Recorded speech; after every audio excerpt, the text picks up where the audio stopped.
താഴെ കടയെല്ലാം ഉണ്ടോ? ഞാൻ കണ്ടില്ലല്ലോ. ഒരു സിഗരറ്റ് കടയുണ്ട്. പേരിനൊരു ചായയും കിട്ടും. അവൾ അവൻ്റെ ഒപ്പം ലിഫ്റ്റിനടുത്തേക്ക് നടന്നു. രാവിലെ തന്നെ ആ ശരണിക്ക് മുന്നിൽ പോയി പെട്ടല്ലേ? ലിഫ്റ്റിലെ ഗ്രൗണ്ട് ഫ്ലോർ ബട്ടൺ അമർത്തുന്നതിനിടെ അവൻ ചോദിച്ചു. ആ കാര്യം ആര് പറഞ്ഞു? ഞാൻ ഇയാളെ ലിഫ്റ്റിൽ കണ്ടില്ലല്ലോ രാവിലെ. അവൾ സംശയത്തോടെ അവനെ നോക്കി. ഡിപ്പാർട്ട്മെൻറ്റിലെ ഒരു തമിഴ് പയ്യനുണ്ട്, ശക്തി.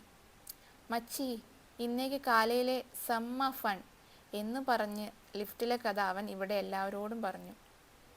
വന്ന ദിവസം അവൾ എനിക്കും നൈസായിട്ട് ഇതുപോലൊരു പണി തന്നതാ.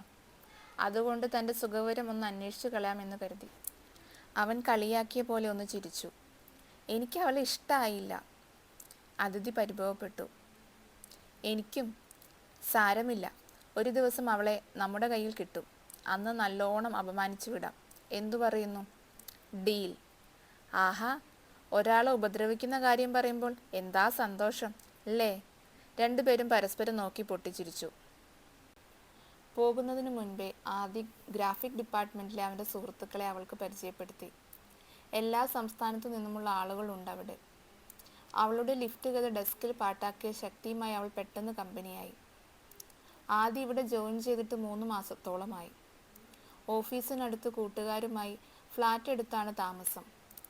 ജോലി ഇഷ്ടമുണ്ടായിട്ടല്ല, വീട്ടുകാരുടെ നിർബന്ധം കൊണ്ട് വണ്ടി കയറിയതാണ്. അവന് സിനിമാ സംവിധാനവും അഭിനയവും ഒക്കെയാണ് ലോകം. രണ്ടുപേരുടെയും ഷിഫ്റ്റ് ഒരേ സമയമായതിനാൽ ഓഫീസിൽ നിന്നും അവർ ഒരുമിച്ചാണ് ഇറങ്ങിയത്. ബാംഗ്ലൂരിലെത്തിയ ശേഷം കുറച്ച് സന്തോഷത്തോടെ സംസാരിച്ചതും സമയം ചിലവഴിച്ചതും ആദ്യയെ കണ്ടതിന് ശേഷമാണെന്ന് അവൾക്ക് തോന്നി. വൈകിട്ട് ഡിന്നർ കഴിക്കാൻ വന്നേക്കണമെന്ന് ആൻറ്റി വിളിച്ചു പറഞ്ഞതിനാൽ രാത്രി ഭക്ഷണത്തിന് തന്നെ കാത്തു നിൽക്കേണ്ടെന്ന് സാക്ഷിക്ക് മെസ്സേജ് അയച്ച് അവൾ നേരെ ആൻറ്റിയുടെ വീട്ടിലേക്ക് ഊബർ വിളിച്ചു. ഫ്ലാറ്റിലേക്കുള്ള ചെറിയ ഗേറ്റ് തുറന്ന് അകത്തേക്ക് കാലെടുത്ത് വെച്ചതും പട്ടികൾ ഓടി വന്ന് അവൾക്ക് ചുറ്റും കൂടി. അതേ വേഗത്തിൽ തിരിഞ്ഞോടി ഗേറ്റ് പൂട്ടി കിതച്ചുകൊണ്ട് അവൾ ഫോണിൽ ആൻറ്റിയുടെ നമ്പർ ഡയൽ ചെയ്തു. എന്താ അമ്മോ ഇങ്ങനെ കിതയ്ക്കുന്നേ? ഫോൺ എടുത്ത പാടെ ആൻറ്റി പരിഭ്രമത്തോടെ ചോദിച്ചു. ആൻറ്റി, ഇവിടെ നിറയെ പട്ടിയാണ്. ഇതെല്ലാം കൂടെ എന്നെ ഇപ്പോൾ കടിക്കും. എനിക്ക് പേടിയാ. ഞാൻ മേലോട്ട് വരുന്നില്ല.